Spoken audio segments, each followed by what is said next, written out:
I fell into this sanctuary just by accident. We bought this property, these 2 goats showed up.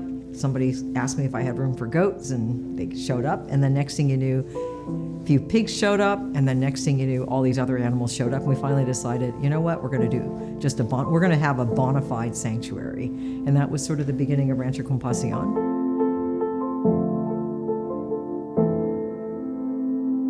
I went on a camping trip when I was 12 years old and had to eat a vegetarian diet for a few days. I was appalled. I thought it was the worst food in the world. I couldn't wait to get back home.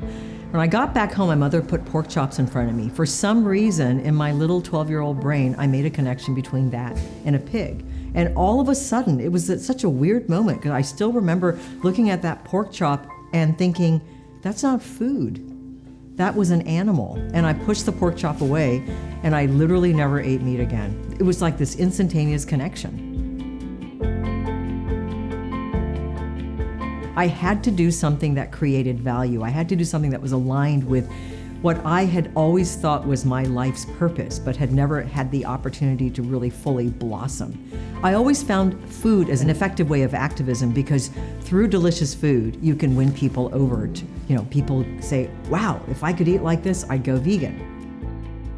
Miyoko's Creamery. I mean, why am I making cheese out of cashews and legumes? Because it's all about the animals. They're entitled to a life of their own, to live life according to their wishes, and that's a story we want to tell. We want to show people that you can have foods that are every bit as good as their animal dairy counterparts. We don't have a lot of time left on this planet. There are animals that are dying all around us, and we have to become a stronger voice for them.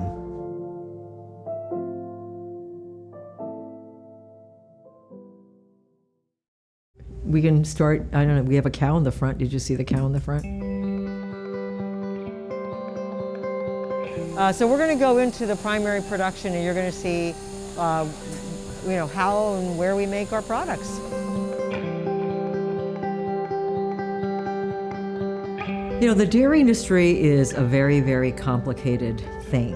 It's an industry that's been around for hundreds and hundreds of years, and most of the dairy farmers that are, let's say, out in, where I live, all over the country, in fact, are 3rd, 4th, 5th generation farmers. This is all they know. This is all they have been doing.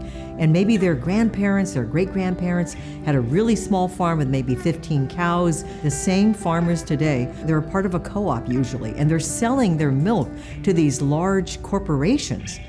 All this consolidation has occurred, and the farmers themselves are now exploited.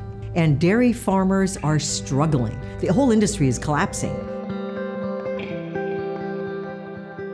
As vegans, we often only think about the animals and trying to save them from an unsavory fate.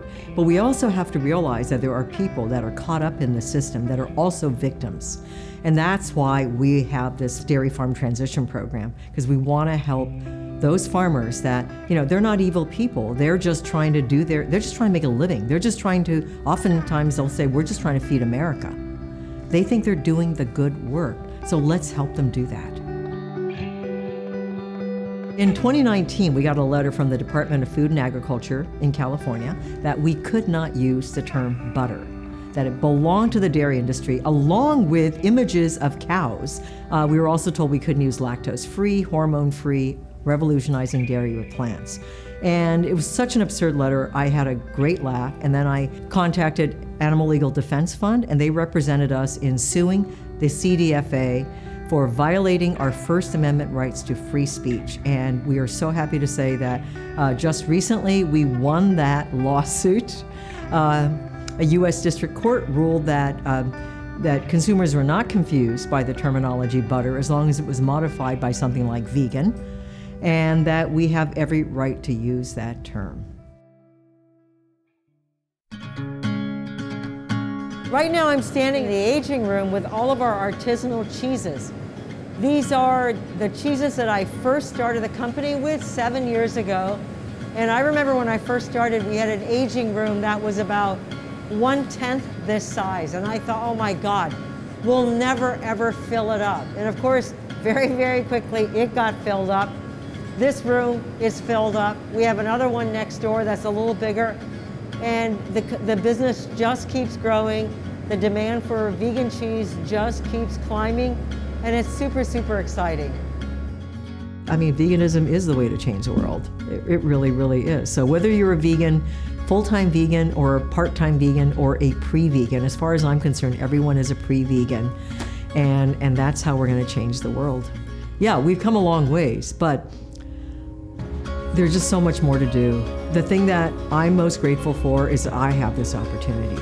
I have an opportunity to make a difference, and I feel it is my responsibility to work as hard as I can for as long as I can to have as much impact as I can.